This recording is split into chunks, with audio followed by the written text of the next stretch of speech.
Hello guys, good morning to everyone. So guys, आज हम start करेंगे BSc first year second semester का solid state, जो कि होगा वन शॉर्ट वीडियो। यानी इस वीडियो में हम पूरा करेंगे इसका पूरा बेसिक कॉन्सेप्ट और इससे रिलेटेड क्वेश्चन भी देखेंगे। सो चलिए शुरू करते हैं। सो गाइज, आप बचपन से ही पढ़ते आ रहे हैं कि मैटर क्या होता है, सॉलिड स्टेट वैसे है क्या। सॉलिड स्टेट तो देखिए, आप बचपन से ही पढ़ते आ रहे हैं मैटर यानी anything that occupy space and have a mass, यानी ऐसी कोई भी चीज जो स्पेस ऑक्यूपाई करती हो और उसके पास मास हो, तो उसी को हम मैटर कहते हैं। तो बेसिकली जो मैटर है वो 3 पार्ट्स में डिवाइड है, सॉलिड, लिक्विड, गैस। ठीक है, अगर मैटर की फिजिकल प्रॉपर्टी की बात की जाए तो 3 प्रॉपर्टी होती है, सॉलिड, लिक्विड, गैस। तो जिसमें से हमारे सिलेबस में है वो है आपका सॉलिड स्टेट। ठीक है, तो चलिए आज हम शुरू करते हैं। सॉलिड स्टेट क्या होता है, मैंने लिखा है solid state they have definite shape, definite volume and definite मास। तो पहले तो जान लेते हैं डेफिनेट का मतलब क्या है। डेफिनेट शब्द का मतलब है आपका फिक्स्ड, यानी सॉलिड के पास फिक्स्ड शेप होती है, फिक्स्ड वॉल्यूम होता है और फिक्स्ड मास होता है। एग्जांपल आप लीजिए कोई भी, अगर आप ले रहे हैं चेयर तो देखिए उसके पास फिक्स्ड शेप है, ठीक है, फिक्स्ड वॉल्यूम है। अगर आप ले रहे हैं आइस क्यूब, ले रहे हैं बर्फ, ले रहे हैं तो वो भी उसके पास क्या है, आपका फिक्स्ड शेप है, ठीक है, फिक्स्ड वॉल्यूम है, फिक्स्ड मास है। तो इसको हम क्या कहते हैं, मैटर का वह स्टेट जिसके पास fixed shape, fixed volume, fixed mass हो, तो उस स्टेट को क्या कहेंगे, सॉलिड स्टेट। तो बेसिकली यहाँ पे सॉलिड स्टेट बेसिकली 2 टाइप्स के हैं, crystalline solid and amorphous solid. तो चलिए इनके कुछ पॉइंट्स देखते हैं। तो जैसे कि मैंने बात किया कि टाइप्स ऑफ सॉलिड स्टेट, तो बेसिकली 2 तरह के सॉलिड स्टेट होते हैं, क्रिस्टलाइन सॉलिड और एमॉर्फस सॉलिड।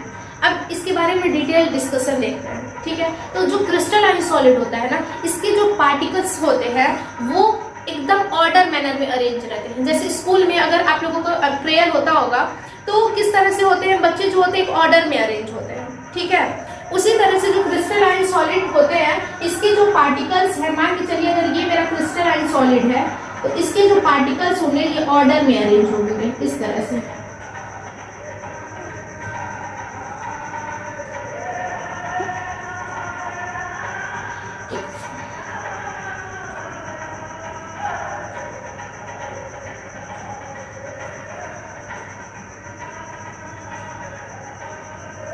कहने का मतलब जो इन दोनों के बीच का ये जो डिस्टेंस होगा, यहाँ पे ये जो डिस्टेंस होगा और इसका डिस्टेंस, इसका, इन सभी का डिस्टेंस मतलब एक तरह से बराबर रहेगा। क्यों? क्योंकि ये एक ऑर्डर में अरेंज है, तो इस तरह से अरेंज रहते हैं ताकि ये ऑर्डर मैनर में है, ठीक है। अगर बात करते हैं एमॉर्फस सॉलिड की, तो जस्ट इसका अपोजिट होगा, इसके जो कॉन्स्टिट्यूएंट पार्टिकल्स होंगे ये ऑर्डर में अरेंज नहीं होंगे। जैसे ये अगर मेरा भी कोई भी एमॉर्फस सॉलिड है तो इसके पार्टिकल्स कुछ इस तरह से इधर उधर आपस में ही इधर उधर अरेंज रहते हैं, ठीक है, अच्छे ऑर्डर मैनर में नहीं अरेंज रहते हैं। अगर दूसरा बात किया जाए एग्जाम्पल का, अगर क्रिस्टलाइन सॉलिड की बात किया जाए तो सेकेंड पॉइंट है they have fixed melting point. जो क्रिस्टलाइन सॉलिड होता है इसके पास फिक्स्ड मेल्टिंग पॉइंट होता है, लेकिन एमॉर्फस सॉलिड के पास फिक्स्ड मेल्टिंग पॉइंट नहीं होता है। इसका एग्जांपल क्या हो जाएगा, ग्लास, प्लास्टिक। आप कभी प्लास्टिक देखते होंगे, अगर उसको आप जलाएंगे तो वो पहले जलाने से पहले वो पहले सिकुड़ता है, फिर जाकर धीरे धीरे मेल्ट होता है ना। इसके पास फिक्स मेल्टिंग पॉइंट नहीं है। लेकिन क्रिस्टलाइन सॉलिड की बात की जाए तो इसके पास फिक्स मेल्टिंग पॉइंट होता है, ठीक है। इसका एग्जाम्पल क्या हो जाएगा, आयरन, NaCl, डायमंड। और अगर एमॉर्फस सॉलिड की बात की जाए तो ग्लास, पिच, प्लास्टिक, ये सारे हो जाएंगे, ठीक है।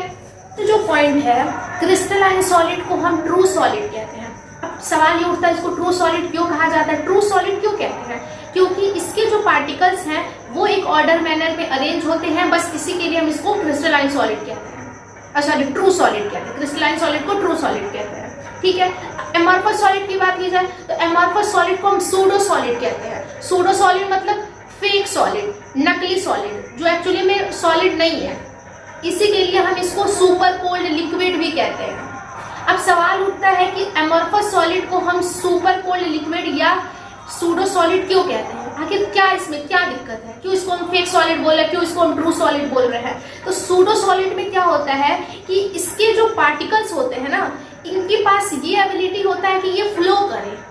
अगर टेम्परेचर में चेंजेस आते हैं तो ये फ्लो करते हैं। यहाँ पे लिखा है they have ability to flow if temperature changes. जो एमॉर्फस सॉलिड होता है इसको हम सूडो सॉलिड इसीलिए कहते हैं क्योंकि इसके जो पार्टिकल्स होते हैं वो फ्लो करते हैं। अगर आपके घर में खिड़की पे मतलब कहीं भी शीशा लगा होगा, बहुत साल पुराना होगा, तो मान के चलिए अगर ये मेरा आपका शीशा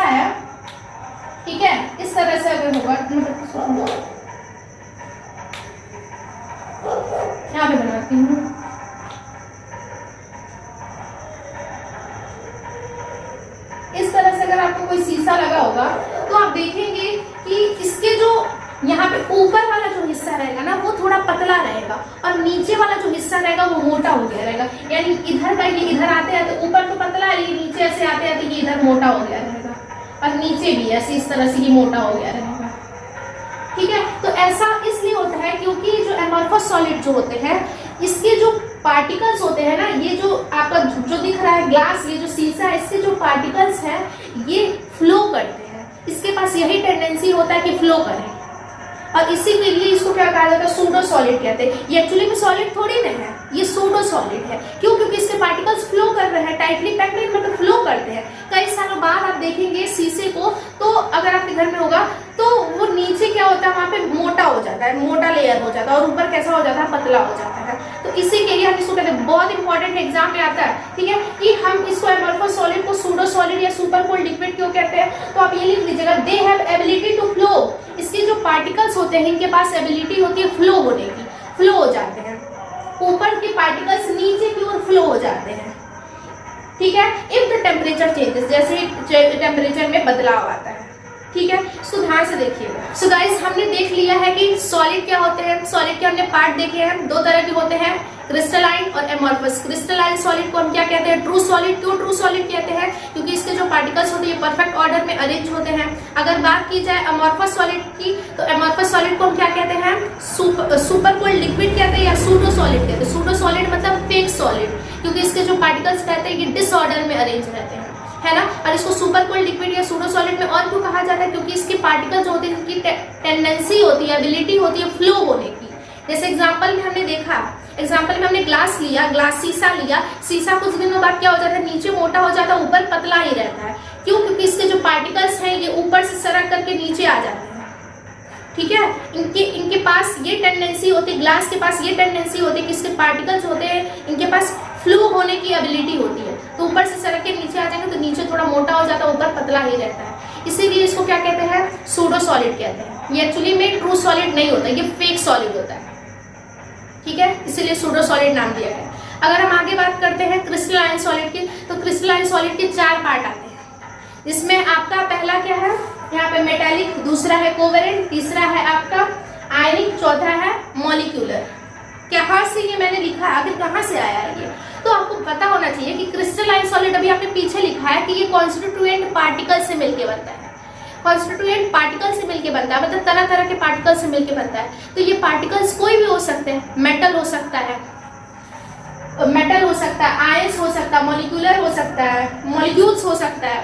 ठीक है, तो इसमें से आपका जो पहला आता है ये मेटालिक सॉलिड। मेटालिक सॉलिड में हमारा क्या होता है, सबसे पहले तो जान लीजिए, मेटालिक सॉलिड में आपका मेटल होगा। बात की जाए अगर कोवेलेंट सॉलिड की, तो इसमें आपका नॉन मेटल होगा।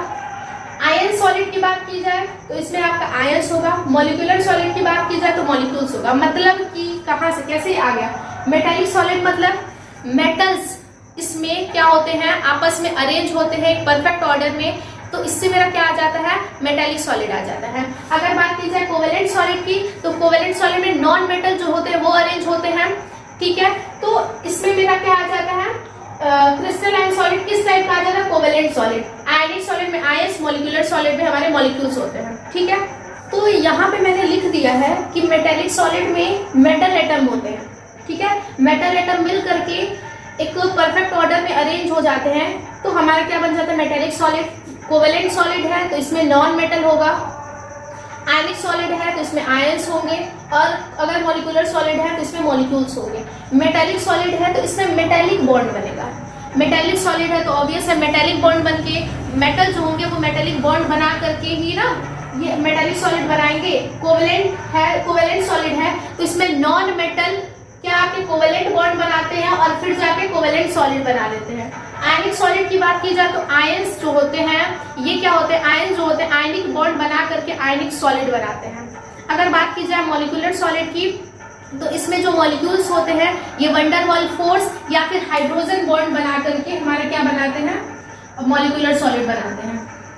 ठीक है, अगर इसका एग्जांपल देखा जाए, मेटेलिक सॉलिड का एग्जांपल क्या हो जाएगा, कुछ भी Cu हो जाएगा, जो भी मेटल है, कॉपर हो जाएगा Cu, इसको थोड़ा ढंग से Cu हो जाएगा, आयरन Fe। ठीक है, अगर बात की जाए कोवेलेंट सॉलिड में, जिसमें आपका क्या आ जाएगा ग्रेफाइट, ग्रेफाइट आ जाएगा। जो आप पेंसिल में होता है ना, पेंसिल का जो लीड होता है, लीड मतलब जो होता है उसी को कहते हैं ग्रेफाइट। दूसरा है आपका डायमंड, ठीक है। इसी टाइप के कई सारे एग्जांपल हो जाएंगे। अगर बात की जाए आयनिक सॉलिड की तो इसमें KCl, NaCl, मतलब जिसमें इलेक्ट्रॉन का ट्रांसफर हो करके बना, जिसमें इलेक्ट्रॉन का ट्रांसफर होता है उस टाइप का बॉन्ड कौन सा कहलाता है? आयनिक बॉन्ड कहलाता है। अगर आयनिक बॉन्ड है तो हमारा आयनिक सॉलिड होगा, तो NaCl, KCl, ठीक है। तो अगर इसकी बात की जाए मॉलिक्यूलर सॉलिड की तो इसका मेरा क्या हो जाएगा? CO2 हो जाएगा, ठीक है। इस तरह से हमारे कई सारे हो जाएंगे, Cl2 हो जाएंगे, CCl2, सॉरी Cl2। इसमें मेरा क्या हो जाएगा? CO2 फिर Cl2 हो जाएगा,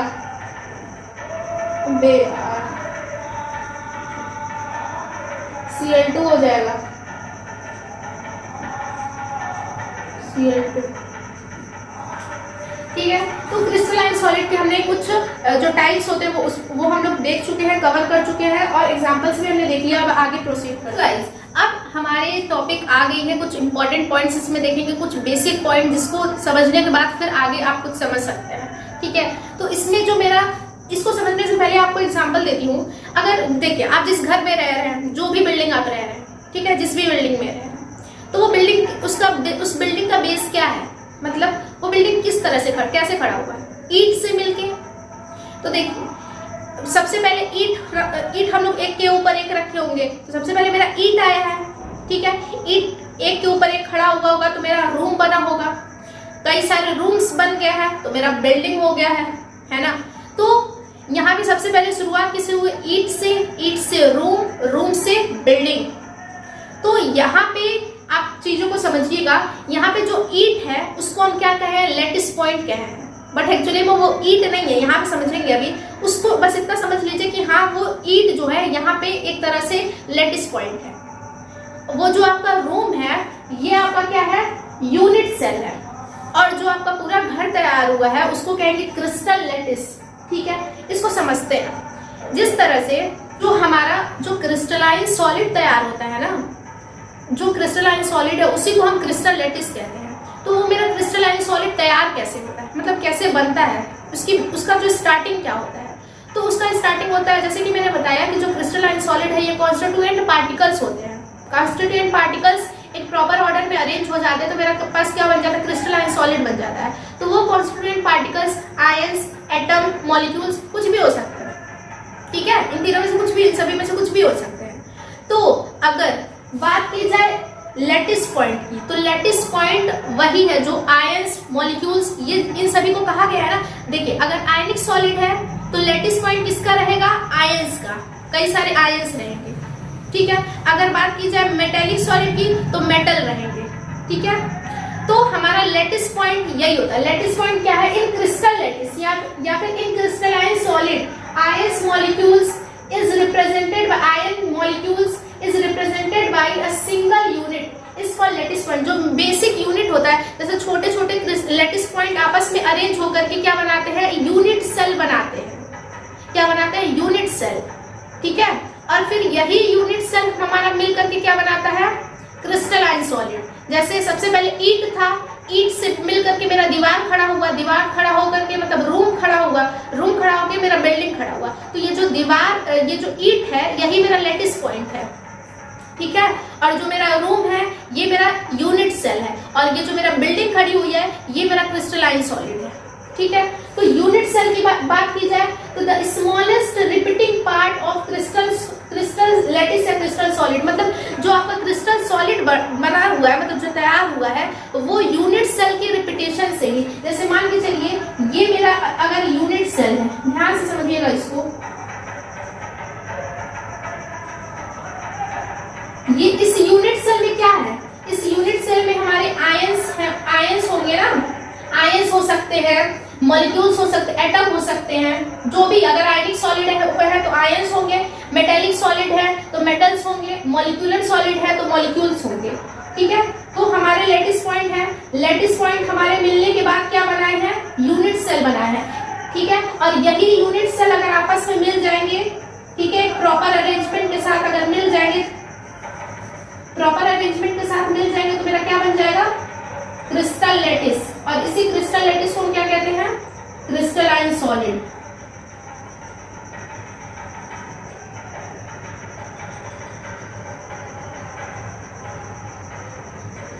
आप हमसे अच्छा बना लेते, मेरी ड्राइंग बेकार है यार, लेकिन तो भी इस तरह से समझिए कि ये यूनिट सेल रिपीट हुए ना, कई सारे हमारे यूनिट सेल रिपीट, ये पहला ये दूसरा, इस तरह से रिपीटेशन मतलब तैयार हो गया है। मेरा क्या तैयार हो गया? क्रिस्टल लैटिस या फिर क्रिस्टलाइन सॉलिड। ठीक है, समझ में आया ना क्या हुआ है? देखिए सबसे पहले मेरा एक बार फिर से इसको रिवाइज कर लीजिए। जैसे मेरे पास ईंट है, सबसे पहले ईंट है, ईंट से मेरा क्या बनता है? रूम बनता है, रूम से मेरा पूरा बिल्डिंग खड़ा हो जाता है, मतलब बिल्डिंग बन जाता है, कई सारे रूम्स हो जाते हैं, बिल्डिंग हो गया। तो वो जो ईंट है उसी को हम लैटिस पॉइंट कहते हैं। यहाँ पे मेरा क्रिस्टलाइन सॉलिड है, क्रिस्टलाइन सॉलिड मेरा कैसे बना है? क्रिस्टलाइन सॉलिड कैसे बना है? ये मेरा बना है यूनिट सेल, कई यूनिट सेल मिल गए हैं प्रॉपर अरेंजमेंट में, 3D अरेंजमेंट में मिल गए हैं, एक अच्छे से ऑर्डर में बन गया है, तो मेरा बन गया क्रिस्टलाइन लैटिस या क्रिस्टलाइन सॉलिड। लेकिन ये मेरे यूनिट सेल किससे बने हैं? जैसे ये मेरा जो रूम था ये किससे बना था? ईंट से बना था। तो ये मेरे यूनिट सेल है, ये किससे बने हैं बताइए? ये किससे? Lattice point. Very good, lattice point से बने हैं।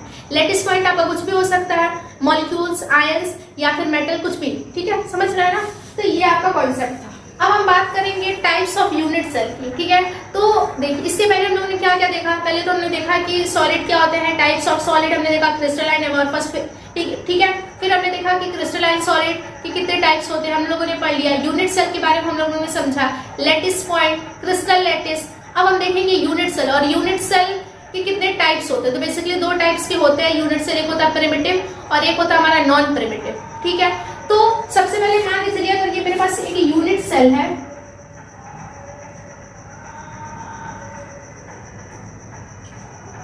ये मेरा क्या है भैया? Unit cell. ठीक है, तो इसको हम क्या कहते हैं? कॉर्नर कहते हैं, ये कोना। 1 2 3 4 5 6 7 8 टोटल कॉर्नर कितने हैं बेटा? गिनो, 8 है ना। एज की बात की जाए, एज यानी साइड, साइड कितने हैं? एज को हम क्या कहते हैं? साइड कहते हैं। डंडे कितने दिख रहे हैं उसमें? ठीक है, तो ये देखो, ये 1 2 3 4 5 6 7 8 9 10 11 12, तो टोटल एज कितने हो गए? 12। फेस समझ लीजिए क्या होता है, इसको ध्यान से समझिएगा। इमेजिन करिए एक तरह से बॉक्स है। ठीक है, तो एक आपके एकदम आगे वाला होगा, एकदम आगे का हिस्सा फेस। तो ये मेरा क्या हो गया? एक फेस। एक उसके पीछे होगा कि नहीं? डिब्बा ले लो भाई, जिसमें आता है, जिसमें गिफ्ट पैक करके देते हैं। हाँ, वही। तो एक आपका आगे वाला फेस होता है, एक पीछे वाला, दो फेस हो गया। एक ऊपर रहता है, एक नीचे, 4 हो गया। एक अगल, एक इस बगल, 6 हो गया। ठीक है, इसमें देखो एक ये आपका क्या है? आगे वाला। ठीक है, तो ये एक फेस, पीछे इसके है दूसरा फेस, ऊपर तीसरा, नीचे चौथा, एक इस साइड ये आपको जो दिख रहा है ये। ठीक है, और एक ये साइड। तो टोटल इसमें हमारे पास फेस कितने हो गए? फेस कितने हो गए? 6। समझ में आ गया ना?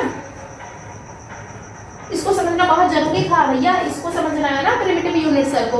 तो इसको आई होप क्लियर हो गया होगा। तो देखिए प्रिमिटिव यूनिट सेल में क्या होते हैं? जो पार्टिकल्स होते हैं ये केवल और केवल कॉर्नर्स पे ही प्रेजेंट रहते हैं और कहीं नहीं प्रेजेंट रहेंगे। अगर नॉन प्रिमिटिव सेल की बात की जाए तो इसमें कॉर्नर पे प्रेजेंट रहेंगे, उसके अलावा और भी कई जगह प्रेजेंट रहते हैं। ठीक है, तो प्रिमिटिव यूनिट सेल में हमारा आता है SCC। ये SCC क्या है भाई? Simple cubic cell. अब ये क्या है? सिंपल क्यूबिक सेल क्या है? सिंपल क्यूबिक सेल हमारा प्रिमिटिव सेल है। क्या होता है इसमें जो पार्टिकल्स होते हैं केवल कॉर्नर पे प्रेजेंट होते हैं। क्या होता है? पार्टिकल, ये आपका यूनिट सेल है ना, ये इस वाले यूनिट सेल में, सिंपल क्यूबिक वाले यूनिट सेल में आपका क्या होता है? जो पार्टिकल्स होते हैं ये केवल और केवल कॉर्नर पे प्रेजेंट होंगे, कॉर्नर पे। ठीक है, और ध्यान दीजिएगा इसमें टोटल नंबर ऑफ एटम कितने होते हैं? नंबर ऑफ एटम कितने हैं? अभी मैंने आपको बताया कि इसमें टोटल कॉर्नर्स कितने हैं? 8। ठीक है, 8 कॉर्नर है और हर एक कॉर्नर पे 1/8 कंट्रीब्यूशन होती है एटम की। ठीक है, हर एक कॉर्नर पे कितनी कंट्रीब्यूशन होती है, 1 होती है। तो 8 कॉर्नर है और हर एक कॉर्नर 1 8 कंट्रीब्यूट करता है, तो टोटल नंबर ऑफ एटम कितने हो गए, 1। ये आपका कहानी था एससीसी का। हमने क्या पढ़ा, primitive unit cell. Primitive unit cell जिसमें कॉर्नर कहाँ पे प्रेजेंट होते हैं, केवल और केवल कॉर्नर पे, जिसमें एटम कहाँ प्रेजेंट होते हैं, केवल और केवल कॉर्नर पे। ठीक है, तो हम लोगों ने उसमें देख लिया 8 कॉर्नर है, कंट्रीब्यूशन कितना था एससीसी में, सिंपल क्यूबिक सेल में 1 8 कंट्रीब्यूशन रहता है। ठीक है, तो टोटल एटम कितने आ गए थे, 1 आ गए थे। अब बात करेंगे non primitive unit cell. Non primitive unit cell में 3 होते हैं, जिसमें पहला हमारा बीसीसी, दूसरा हमारा एफसीसी, तीसरा हमारा ईसीसी। बीसीसी का मतलब क्या होता है, हमारा बॉडी सेंटर क्यूबिक। कॉपी में लिखिए, बॉडी सेंटर क्यूबिक्स। ठीक है, इसमें क्या होता है, बॉडी सेंटर क्यूबिक में क्या होता है, इसमें जो है ना, ये जितने भी तीनों आप देखेंगे, इसमें जो एटम है वो कॉर्नर पे तो प्रेजेंट रहेंगे, उसके अलावा और भी किसी पोजीशन पे प्रेजेंट रहेंगे। तो बात की जाए अगर बीसीसी की, तो इसमें क्या होगा, जो एटम होंगे वो कॉर्नर पे प्रेजेंट रहेंगे, साथ में बीच में मतलब बॉडी सेंटर पे प्रेजेंट रहेंगे। जैसे इस तरह से, ये अगर मेरा यूनिट सेल है,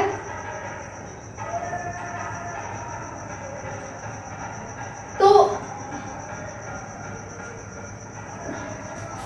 इसको थोड़ा ढंग से बनाती हूँ यार, आज इतना गंदा मिलता भैया, परेशान हो जाती हूँ। एक्चुअली ये बोर्ड ना प्लास्टिक वाला है, तो ये हिलता डुलता रहता है, इसको पकड़ के ही बनाना पड़ जाता है।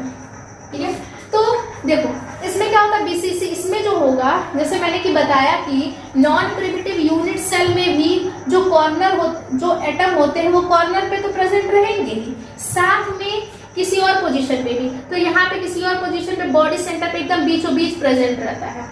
ठीक है, अंदर समझिए डिब्बा है, डिब्बे के बीचों बीच में एकदम। ठीक है, तो इसमें देखिए टोटल, जैसे कि मैंने बताया कि टोटल एटम कितने, टोटल कॉर्नर कितने इधर 8 है। ठीक है, और हर एक पे कंट्रीब्यूशन कितना होता है, 1 8 का, प्लस कॉर्नर पे तो प्रेजेंट रहेंगी, वो तो मैंने लिख दिया, साथ में और कहाँ पे, बॉडी सेंटर पे, बॉडी सेंटर पे 1 हो जाएगा। तो अगर इसको कट करेंगे तो मेरा कितना आ जाएगा, 1 + 1 कितना हो गया, 2। तो बीसीसी में टोटल नंबर ऑफ एटम कितने होते हैं, नंबर ऑफ एटम सॉरी।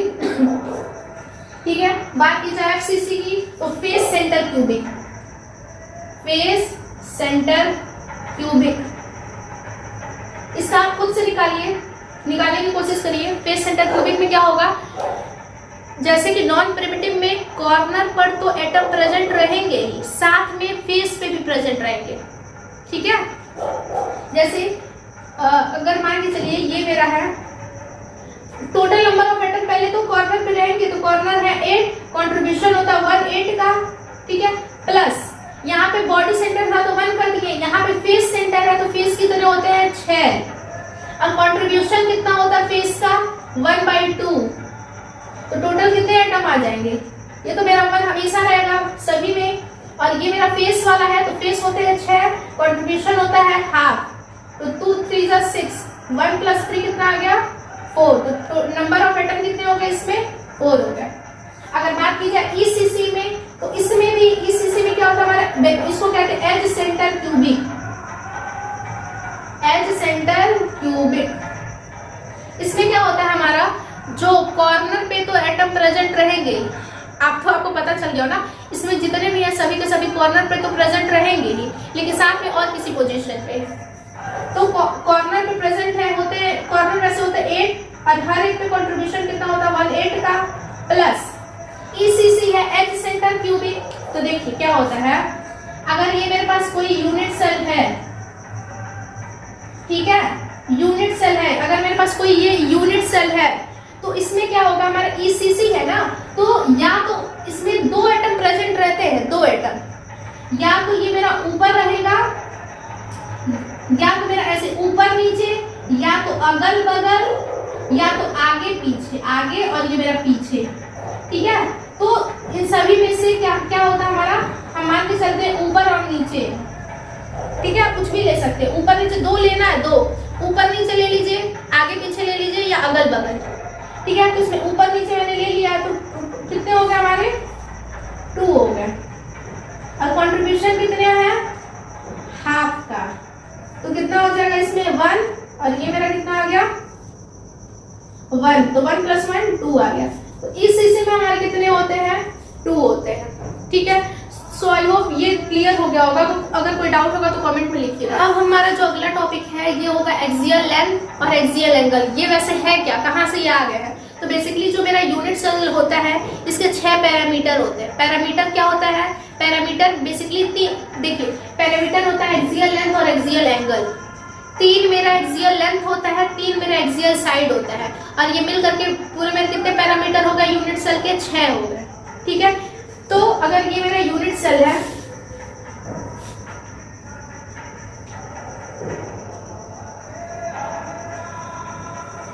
ये मेरा क्या होगा यूनिट सेल,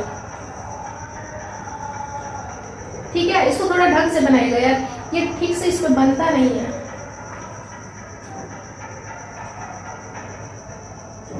ठीक है। तो ये मेरा क्या है यूनिट सेल है। तो इसमें आपके 3 लेंथ होंगे और 3 एक्सियल एंगल होंगे, 3 एक्सियल साइड होंगे, ठीक है। तो देखिए इसमें आपको क्या दिख रहा है, ये आपका एक्स एक्सिस, ये देखिए इस तरह से होता है कि नहीं ये भाई, ये एक्स एक्सिस, ये वाई एक्सिस, और ये हमारा जेड एक्सिस होता है कि नहीं। तो ये जो मेरा एक्स एक्सिस वाला जो होगा इसको हम ए कहेंगे, एक्स एक्सिस वाले एक्सियल लेंथ को हम ए कहते हैं, वाई एक्सिस वाले एक्सियल लेंथ को हम बी कहते हैं, और जेड एक्सिस वाले एक्सियल लेंथ को हम सी कहते हैं, ठीक है। तो ये वाला मेरा क्या होगा एक्स एक्सिस वाला है तो ए हम इसको कहेंगे, वाई एक्सिस वाला है हम इसको बी कहेंगे, जेड एक्सिस वाला हम इसको सी कहेंगे, ठीक है। तो एक्सियल लेंथ कितने हैं A B C. Axial angle क्या होते हैं अल्फा बीटा गामा, ठीक है। तो ए के जो सामने वाला एंगल है इसको हम क्या कहते हैं अल्फा, बी के जो सामने वाला है क्या कहते हैं बीटा, और सी के जो सामने वाला एंगल है इसको क्या कहेंगे गामा। तो बेसिकली ये होते हैं हमारे सॉरी 3 एक्सियल एंगल और 3 एक्सियल साइड, टोटल होते हैं 6 पैरामीटर यूनिट सेल के। तो ये था। सो अब हम देखेंगे 7 क्रिस्टल। जैसे कि मेरे यूनिट सेल होते हैं तो इनका 6 पैरामीटर हमने देखा है, 6 पैरामीटर होते हैं।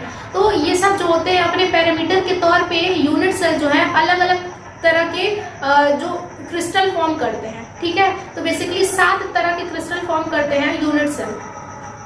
तो ये सातों के सातों यहाँ पे दिया हुआ है, और मैं आपको इसकी डायरेक्ट ट्रिक बताने की कोशिश करती हूँ, ठीक है, कि आपको ये समझ में आ जाए। आप इसको लर्न कर लेंगे तो सही रहेगा, क्योंकि एग्जाम में तुरंत क्वेश्चन इसमें से पूछता है। जैसे क्यूबिक दे देगा और ऑप्शन दे देगा, 4 ऑप्शन दे देगा, ये इधर से 4 ऐसे उठा लेगा, इसमें से कौन सा सही रहेगा। तो आपको अगर पता रहेगा तो तुरंत एक नंबर कंफर्म हो जाएगा, ठीक है। तो देखिए क्यूबिक और ट्राइक्लिनिक का एक तरह से समझिए। जैसे क्यूबिक है, क्यूबिक यानी एक तरह से क्यूट वाला बच्चा, ठीक है। तो इसका देखिए क्यूबिक में आपको कहीं भी काटा पीटी दिख रहा है क्या? इस तरह से कहीं भी इस तरह से दिख रहा है नहीं। तो इसमें क्या होगा हमारा सब बराबर रहेंगे, A = B = C, alpha = beta = gamma = 90, सभी के सभी बराबर रहेंगे। इसमें कहीं कुछ भी काटा पीटी नहीं, क्यूट बच्चा है, सब कुछ एकदम सब सही रहेगा, सब A = B सब बराबर रहेंगे, ठीक है। अगर बात आती है ट्राइक्लिनिक की बात आई तो नाम ही थोड़ा अजीब लग रहा है। ट्राइक्लिनिक जो बच्चा है मतलब बहुत मतवाला बच्चा है, ठीक है। इसका जो है सभी के सभी देखिए सभी में इसका क्रॉस लगा है, कुछ भी बराबर नहीं है। A ≠ B ≠ C, alpha ≠ beta ≠ gamma not 90, मतलब कुछ भी हमारा 90 के बराबर नहीं है, और इसमें भी आपस में कुछ भी नहीं बराबर है, ठीक है। तो ये दोनों एक तरह से आप समझ सकते हैं। नेक्स्ट है आपका ऑर्थोगोनल और मोनोक्लिनिक। इन दोनों को एक तरह से समझिए। देखिए एक माँ के 2 बच्चे थे, ऑर्थोगोनल और मोनोक्लिनिक, दोनों पहले हमेशा इस तरह से पाया करते थे। ये मतलब उनका जो एग्जाम में क्वेश्चन करके आते थे सर उसको इस तरह से हमेशा काट दिया करते थे। देखिए एक A ≠ B ≠ C, यानी सभी के सभी गलत करके आते थे। मोनोक्लिनिक भी वही गलत करके आता था, ठीक है भाई। बहुत सब गेम वगैरह खेला करते थे, ठीक है, पढ़ाई का तो नामो निशान नहीं था। तो इसका सभी काटा पीटी इसको मिला है। इसमें भी A ≠ to B not equal to C, और इसमें भी हमारा A not equal to B not equal to C. लेकिन फिर क्या हुआ कि उनके मम्मी ने उसको मोटिवेट किया है ना, काफी मोटिवेट किया, और जिसकी वजह से जो ऑर्थोगोनल था, ऑर्थोगोनल वाला बच्चा, इसका अगले एग्जाम में सभी बराबर आए। देखिए अल्फा में भी, अल्फा सब्जेक्ट में भी, बीटा सब्जेक्ट में भी, गामा सभी में 90 लेके आया, ठीक है। लेकिन ये मोनोक्लिनिक वाला जो बच्चा अल्फा और बीटा में 90 लेके आया, लेकिन लास्ट में फिर अपना रंग दिखा दिया, गामा हमारा 90 के बराबर नहीं हुआ लास्ट में फिर से, क्योंकि ये ढंग से उतने अच्छे से नहीं पढ़ता था, ठीक है। नेक्स्ट है आपका, इन दोनों को एक तरह से समझ सकते हैं, टेट्रागोनल और रोम्बोहेड्रल। टेट्रागोनल में देखिए ए और बी सी है, ठीक है। तो इसमें हमारा जो शुरू में हमारा है, इसमें हमारा सी के आगे क्रॉस लगा है, यानी ए इक्वल टू बी रहेगा लेकिन सी के बराबर नहीं रहेगा। और रोम्बोहेड्रल की बात की जाए तो इसमें हमारा इस वाले में क्रॉस लगा है, इस वाले में क्रॉस लगा है, लास्ट वाले में। इसमें भी टेट्रागोनल में सी के आगे क्रॉस लगा है, यानी A equal to B but not equal to C. और रोम्बोहेड्रल में ये तो सही है, लेकिन इस वाले में जो एंगल वाला है, इसमें हमारा लास्ट वाले में क्रॉस लगा है, ठीक है। अब हेक्सागोनल की बात करते हैं तो इसका अच्छे से समझ सकते हैं। हेक्सागोनल एक तरह से हाथी है, हाँ, मतलब हेक्सागोनल और हेक्सागोनल मतलब समझ लीजिए एक तरह से हाथी है, ठीक है। तो हाथी जो होता है वो किससे डरता है बताइए? ए से। ए मतलब क्या? आंट यानी चींटी से। चींटी से वो बहुत डरता है, ठीक है। अगर उसके सूंड में घुस गए तब तो तबाही मचा देगी, तूफान आ जाएगा। तो हाथी जो है तो किससे डरता है? ए से डरता है। तो देखिए ए इक्वल टू बी, यानी इन दोनों में हमारा इक्वल रहेगा। क्यों इक्वल रहेगा? क्योंकि ए और बी देखिए आंट से यानी चींटी से, और दूसरा है बड़े हाथी से। हाथी है तो खुद हाथी से तो डरेगा नहीं, बड़े हाथी से ही डरेगा, बड़े हाथी से ही डरेगा, है ना।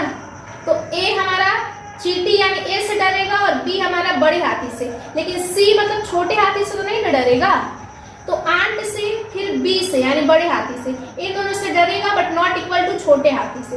तो ए इक्वल टू बी यानी इन दोनों से डरेगा बट नॉट इक्वल टू सी यानी छोटे हाथी से नहीं डरेगा। इस तरह से समझ सकते हैं, ठीक है। नेक्स्ट है आपका ये अल्फा इक्वल टू बीटा 90 होता है, गामा इज इक्वल टू, देखिए अल्फा, देखिए शुरू में हाथी का जो वजन होता है वो एक तरह से समझ के चलिए 90 होता है, ठीक है। कुछ दिनों बाद, कुछ सालों बाद क्या हो जाता है? सीधे 120 होता है। तो इस तरह से आप समझ के अपने मन से भी ट्रिक बना सकते हैं। ये तो बस मैंने ऐसे कोशिश की है थोड़ा बहुत आपको याद हो जाए, क्योंकि मैं जब लर्न किया करती थी तो ऐसे ही लर्न किया करती थी। सो आई होप आपका क्लियर हुआ होगा कॉन्सेप्ट। अगर कोई डाउट होगा तो आप कमेंट सेक्शन में लिख दीजिएगा। So thank you for watching.